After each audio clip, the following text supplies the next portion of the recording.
Sops. Saan ka pupunta? Huli ka. Don't worry, bago ko umalis, magpe-pray lang muna tayo. Kapatid, baka mag-end of the world na. Nagkakagulo na ang mundo. Baka may mga bagay kang hindi pa nagagawa, gawin mo na. O baka may mga bagay kang dapat mong gawin, gawin mo na. May tatlong bagay sa ibabaw ng mundo na pag lumipas na ay hindi mo na maibabalik. Ano ito? The first is what you call the time. Oras. Yung oras na lumipas kanina, hindi mo na maibabalik ito. Yung oras ngayon, mamaya hindi na pwede. Anong gustong ipaalala ng inyong lingkod?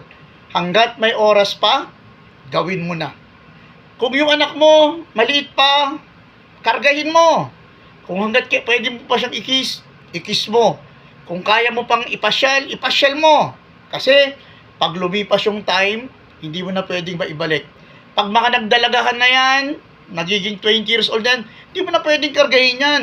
Mas lalong hindi mo na pwedeng ikis in public yan. Kaya yung oras na meron ka pa ngayon, gawin mo na. Ito pa kagandahan. Baka naman, nagkakatampuhan kayo ng nanay mo, ng tatay mo, ng kapatid mo.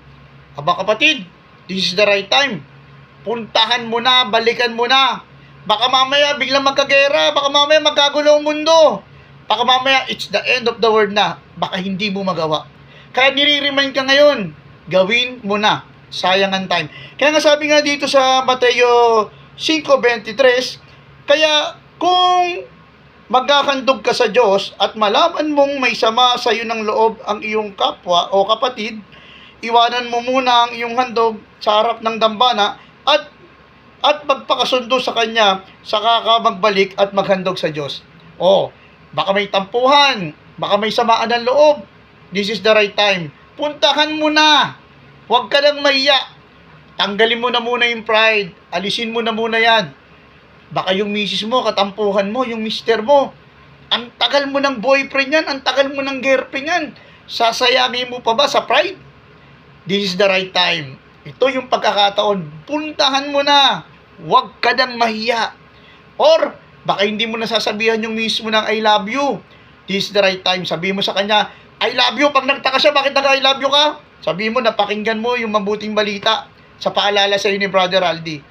This is the right time. Ito na yung pagkakataon. Time. At ang oras na to ay lumilipas at hindi mo na maibabalik pa. This is the right time, kapatid. Let's go na tayo. The second na bagay na hindi mo na pwede maibalik is the word o ang salita. Yung lumabas sa bibig mo, dalawang bagay. Pwedeng maging pagpapala or pwedeng maging sumpa. Pwedeng makalikha, pwedeng makabuo, pwedeng makasira. Ang nakakatakot nito, ano ba ang lumalabas sa bibig mo? Mura ba? Sumpa? Pero huwag kang mag-alala. It is not too late. May pagkakataon pa. Anyayahan mo ang banal na espiritu upang sumama sa'yo. At, commercial ha? Baka meron kang gagawin baka wala kang gagawin sa Marso 21 at 22. Magkita-kita tayo dyan sa San Nicolas Chapel. Alas 8 po nang simula ang ating retreat o Catholic Life in Spirit Seminar. Magsama ka ng kasama mo, lalaki at babae, 17 years old pataas. Baka doon, at sigurado ko sa iyo, may experience mo ang Holy Spirit. Ang Holy Spirit ang siyang magkokontrol sa bibig mo. Na dati-dating sumpa, dati-dating kawalangyaan, dati-dating puro mura, papalitan niya ng Diyos ng pagpapala at biyaya. Be careful of what you are saying. Makakalikha ka. Second, dun sa salita, bibigyan kita ng sample. Unang-una, God created the world through His Word. Magkaroon ng araw, magkaroon ng buwan, nagkaroon naman talaga.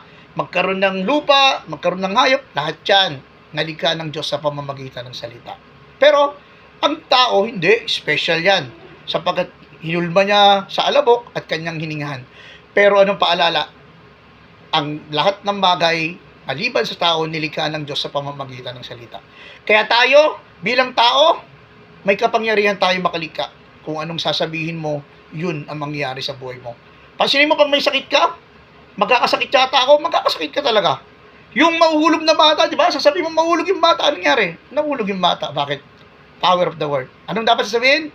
Sambuti ng bata. O, yung isang bata na pinangalanan mong maldita, Huwag kang magtataka kung after 15 years, magiging maldita yung anak mo. Bakit? Ikaw ang may gawa. Ikaw na tita, ikaw na nanay, ikaw na tatay. Power of the word. Yung isang bata, pinangalanan mo, kulit. O huwag kang mag-expect na maging tahimik yan. Bakit? Ikaw may sabi, kulit. Ikaw ang lilika. Pag sinabi mo sa bata mahina, magiging mahina yan. Pero pag sinabi mo sa kanya at pinaalala mo sa kanya, you are the son of God. Anak ka ng Diyos, anak. Kaya dapat kang maging mabuti. Dapat kang maging kawangis ni Kristo. The power of the word. Una, ang hindi mo na pwedeng maibalik, pag lumipas na, the time. The second, the word. What's the third? The third is opportunity. Babalik kita doon sa time. Babalik kita doon sa opportunity. Babalik kita doon sa word. May opportunity pa. May pagkakataon pa. Pwede pang maitama ang mali. Sabi ng 2 Chronicles 7:14, sa sandaling ang bayang ito na aking pinili ay magpakumbaba. Manalangin. Hanapin ako, talikdan ng kanyang kasalanan. Diringin ko siya, patatawarin ko siya, at ibabalik ko sa kanya ang katiwasian na nawala sa kanya. Hindi pa uli ang lahat. Mahal ka ng Diyos. Mahal ako ng Diyos. Kaya ano man ang kahapon natin, ano mang story natin, pwede pa tayo magbalik. Oh, may opportunity pa pala eh. Nasa Diyos ang awa, nasa tao ang gawa. Kailangan mo ng kumilos. Go! Puntahan mo na yung puntahan mo na yung nagawa mo ng mali. Makipag-ayos ka na, makipagbati ka na. Masarap ang pamilya na nagmamahalan. Tanggalin ang pride. Tanggalin ang kataasan. Humiling sa Diyos ngayon din. Lord, hindi ko kayang humingi ng tawad.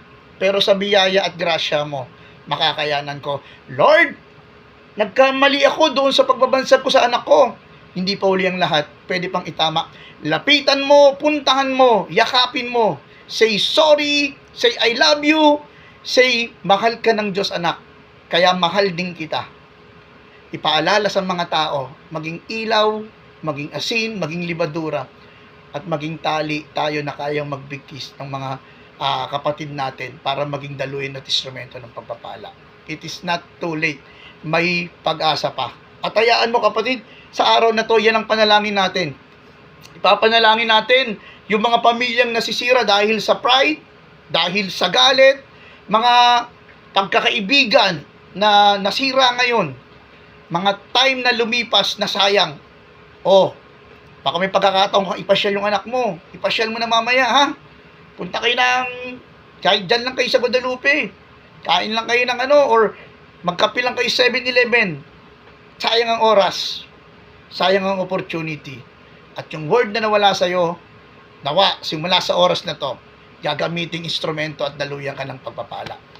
Bago tayo magtapos, reminder, March 21 and 22, Sabado at Linggo, uwian, San Nicolas Chapel, makita-kita tayo, retreat, recollection, and Catholic Life in Spirit Seminar.